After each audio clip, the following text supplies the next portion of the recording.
Hi, in this tutorial I would like to show you how to change language in Blender. Of course, on default settings this language is set to English, but of course if you want to change it to regional language it is possible, and this method is really easy and fast to apply. Okay, so what you need to do? First, we need to move our cursor to the left upper corner and we need to click on Edit. Here you have a lot of really helpful settings, but we are interested in to go to Preferences.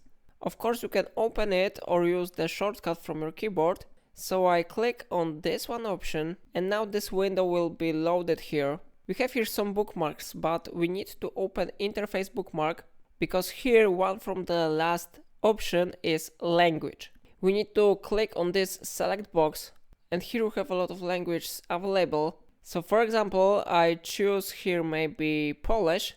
So I click on this one option and when you will do it, your language will be successfully changed. Okay, so now you can close this window and we are ready to use a project. But of course I recommend you to restart Blender now, because then you will be sure that all language settings have been changed. So it is how it works. If I helped you to do it, remember to like this tutorial and subscribe my channel. If you have any questions, include them in comment. And that's all for today. Thank you for watching my tutorials.